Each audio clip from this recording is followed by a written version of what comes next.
really, I'm in no condition for record. But I appreciate the request. Alright, thank you. Hi, I'm Sequoia, Hey. and I really hate this a lot, but I was wondering if you could do Potter with a crowd. I admit, I've been known to break mics doing this. Okay.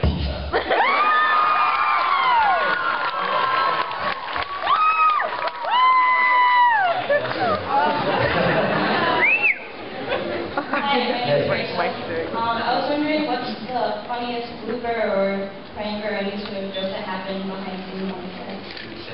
Oh, yeah. Daniel was the only one in the position of power where he could pull pranks on other people. He was constantly changing mobile phones' language to Arabic. Of course, once it's in that language, you can't keep it very long to understand how to get out of it. Yeah, there was a few of those. Generally speaking, we were pretty professional, I like to think. As far as bloopers go, there was a time in the second film, I think, where it wasn't so much I couldn't remember the line, I just couldn't say it. I don't know why, I just couldn't say it. So yeah, I ended up, after the fourth take, crying. And to their credit, Chris Columbus promised me that I'd done it, it was good, it would be in the film. They cut it. It's not even on the DVD. So it was that bad. I'm not even sure if they even bothered to film it. Yeah, that's as bad as it got. No sympathy required. It's a bad day for me now. I kind of thought about your future with the actors in the cast. Later on in life, when I saw the epilogue of the last film, you know, where you and Daniel have that knowing, like, so. Sure. And I wonder if that's what it's going to be like. I mean, because you guys are still relatively close and keep in touch via email and all that. Sure, so sure. Does that have any sense of waning, or do you guys talk about work? No, it's a weird one though. I hate to use the cheesy pun, we're a family, but it's very much a case of we don't see each other for years or months or whatever it may be. And we get thrusted back in a room together to celebrate a new DVD or scratch and sniff 4D experience. And it's great. I mean, we just instantly kind of click back. I saw Matt Lewis the other day. He's in London about to do a West End show. So yeah, again, just had within half a beer we were talking about good old times and reliving Hogwarts memories. Yeah. So now I'm thinking about what Buckley smells like. Yeah. Hi, how are you? Good morning. Good morning. I'm Jillian. I'm a librarian here in Manhattan for students with special needs. Awesome. And thank you. Yeah, that's great. So right now it's National Campaign Against Bullying Month, and in our I'm not really the best guy. That's why I wanted to ask you. I was wondering if you do any sort of campaigning against bullying or community outreach to the schools. Yeah, again, ironically, throughout the entire time we shot Harry Potter, I was the mascot for anti-bullying campaigns. Again, no idea why. But it was actually, it was really quite cool because as the film's gone on longer and we saw that Draco is kind of not the solid bully that we all saw him at first. It did kind of shine a light on the fact that most people who do bully generally aren't very happy people, and there's something wrong in their lives, or they have had something happen to them. So yeah, it was. I've been a part of that throughout our country, back at home for sure, about trying to almost feel sorry for bullies rather than to fear them or to, you know. So that was kind of the idea of Draco's story, I think. But do you do community outreach in the schools now, and would there be a way to collaborate with you in the schools? I mean, I'd love to, but yeah, I don't live here, so it's going to be tricky.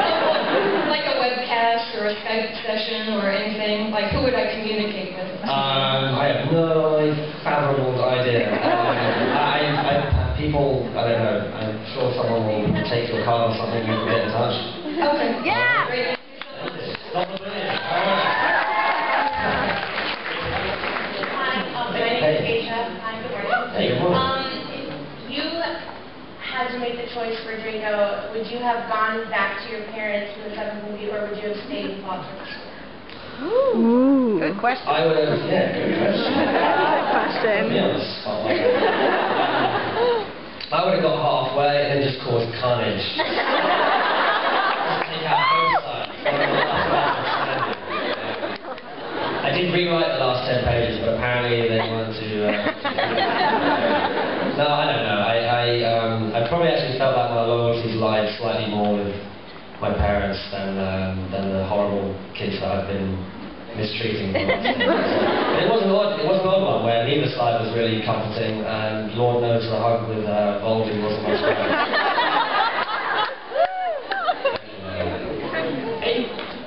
Hey, I'm Jason.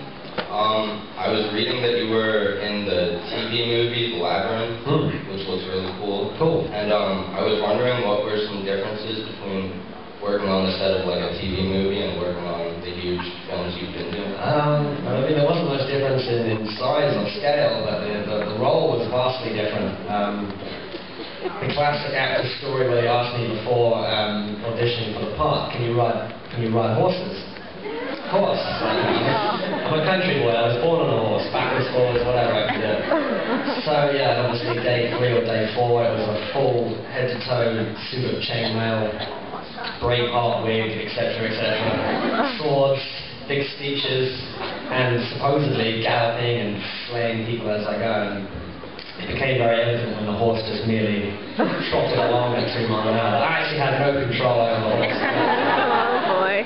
So several weeks of intensive horse training later, I was a pro. But yeah, it wasn't much different to be honest with you. It's merely just the environments and the atmospheres that we were doing in. I was shooting in 13th century France, so it's vastly different to the world of Hogwarts.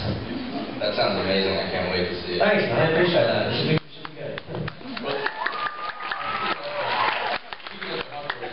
When I had a chance to talk with the other Potter actors, they all, without prompting, talked about how the prop masters were just slavishly devoted to not letting you walk with stuff.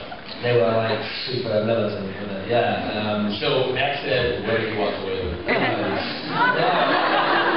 So old, really. I actually, yeah. Not even the one? No, are you kidding me? No. The ones are like the holy grail. There's only 2 of them to each character. One rubber one in case we were walking. And the other one, we literally thought we were going to poke our eye out every minute. And they're all at the Warner Brothers studio tour now in Watford. Which is awesome. Thank you. It is awesome. Yeah, definitely. I live like 20 minutes away, so if I ever get sort of, I need to catch up on my own feelings, I can just cruise back there and pick it up the shelf and hold it for a second.